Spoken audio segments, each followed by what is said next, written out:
So, I'm doing it. I'm going to Texas to Canada on the Scout Bobber, and I need to take all that. So, let's get into it.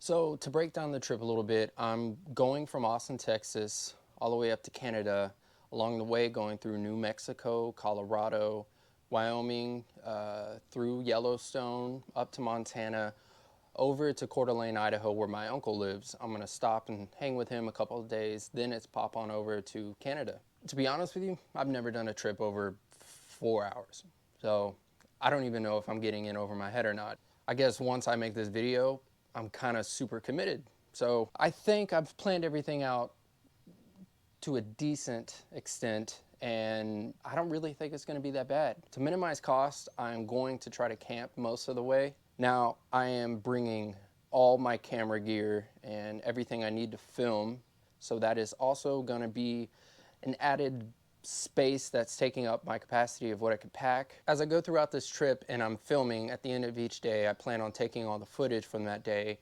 transferring it over to my external hard drive, and maybe edit as I'm on the road. Now, I most likely won't have Wi-Fi or anything, so I doubt uploads will be possible. That may include me stopping at a hotel or something to upload the video along the way, because this trip, I'm assuming, is going to take more than a couple weeks around that time. So it would be nice to post as I go, but we'll see how that goes. I want to break down everything I'm going to bring. This right here is the Xfil 80. They call it the 80 because Bitwell measures everything by the amount of beer cans they can fit into their luggage, and apparently that can hold 80 beers. And I also have the Viking saddlebags that I threw on a couple days ago, and I have a tank bag. With what I'm estimating, I believe all this stuff should be able to fit in that luggage on my bike. Now, is the Scout Bobber a touring bike? No.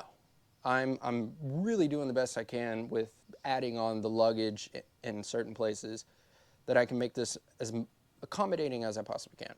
Starting with the tent, this is the Kelty Late Start 2-person tent. I've only used it one time in a previous camping video when I went to the lake with my friend Matt. Just the right amount of room where if I wanted to bring all this stuff inside my tent with me, I can, which I most likely will, because, you know, I don't trust keeping everything on the bike, which would be nice. But this is the tent I'm going to be using on the trip.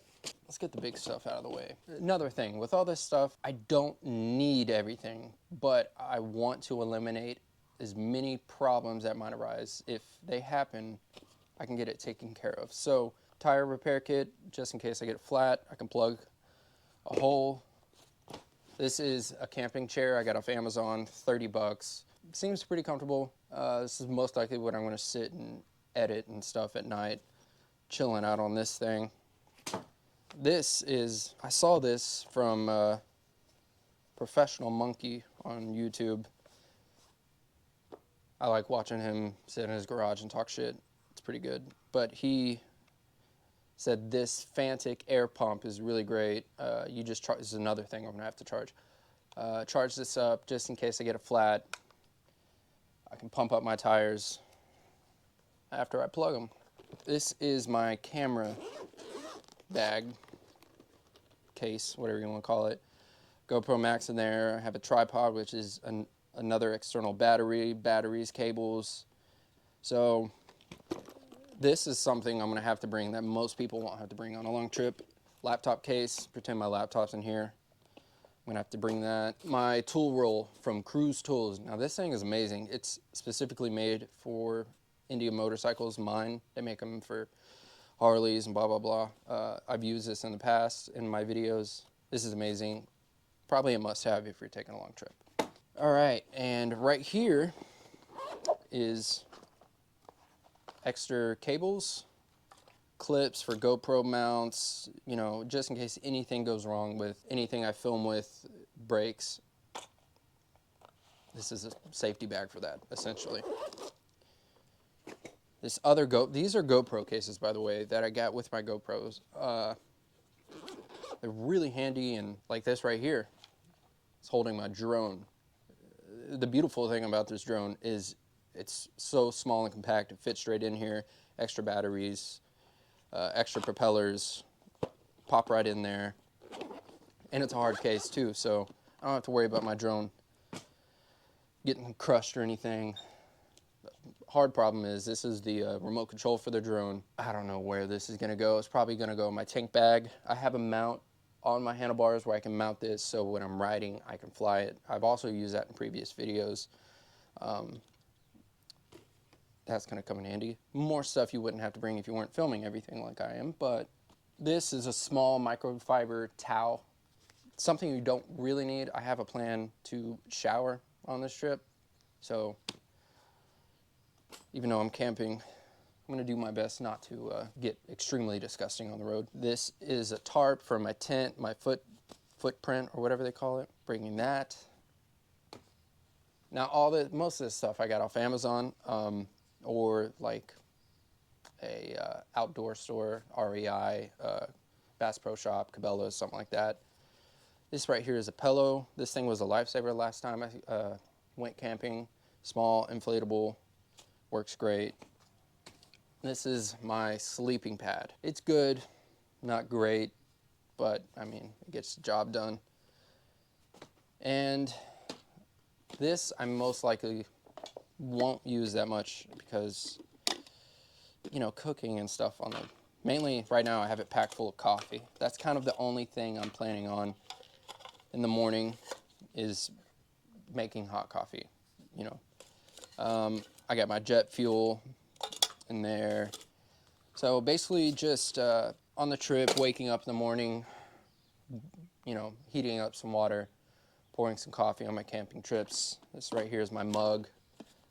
And that was aggressive. This right here is part of my fuel stuff. This right here is rain gear. I have it in compression sack, but I don't think I'm gonna have it. I need easy access, you know, so this is a little too much, but this is my rain gear just in case I get caught in the rain. This is what I'm planning on packing. I got them off Amazon, Begale, just like packing bags. I mean, there's like, let me get into this. There's like 6 of them in here. Shirts, socks, pants, you know. This is kind of what I'm gonna pack all my clothing in. Real great. It was like 25 bucks for all that. And this right here is, I also have it in a compression sack, is my sleeping bag. Let me show it to you guys. This sleeping bag is great. Now, I was saying how hot it is here in Texas, but up towards, you know, Wyoming, Montana, north basically, it's going to be cold at nights, even though it's going to be at the beginning of July. So this is the Cosmic Down, rated 20 degree Fahrenheit. It's real comfortable, great sleeping bag. And this is about how big it is. It's like a backpacking sleeping bag basically, and I put it in the compression sack. It probably shrinks a couple more inches, but not a lot. And yeah, that is basically my plan. So I only have the first couple days really mapped out of where I want to get to on those days. After that, it's basically how far I make it is where I'm staying. Getting out of Texas is gonna suck. So from Austin, I'm going to Lubbock, basically, which is 6.5, 7 hours for me. I'm not taking any highways on this trip. It's going to be a lot of back roads, just because I don't want to be on interstates or anything like that. You know, I want it to feel like a motorcycle trip where I'm 2-lane roads, kind of that vibe. So it did add some time to the trip, but in the long run, I think it's going to be worth it. So Austin to Lubbock, Lubbock to Taos, New Mexico. I've been to Taos. It's a great little town. After that, it's into Colorado, maybe, you know, Rock Springs or something like that. And then pretty much intervals of 6-hour rides, maybe 300, 350 miles is what I'm planning on this trip. In total, it's to make it to my uncle's house in Coeur d'Alene, Idaho, I'm gonna shoot around a week, maybe 5, 6 days. But I've never taken a long trip, so I may be extremely overshooting that. I have no idea. And of course, on long trips, something's probably gonna go wrong and not in my favor and set me back a day or two or whatever. So that is my plan, and I think it's gonna be a great time. You know, it's something I've been wanting to do since I got my motorcycle, and all these little trip videos, you know, to ride the sisters and stuff like that are kind of me putting my feet in the water. And I may be in over my head, but I mean, is this a bike made for it? No, but I feel like that's going to be part of the experience. Now, the gas tank, I can get like 130 miles on that gas tank, which is good because I'll stop, refill, and get to stretch my legs a little bit. So I think it's going to be a great time. So keep on the lookout. The next video will probably be the first day getting out of Texas. Do you have any advice on places, cool places to stop? I'll put a map. I probably already did at some point. Put a map of the route I'm taking, cool places or anything you think that would be great for this trip. Put it in the comments. Let me know. You know, I'll try to swing by and check them out and just have a great time. So catch you guys on the next one. If you enjoyed this video, please give it a like and subscribe. It would help the channel a bunch. And catch you guys on the next one. Peace.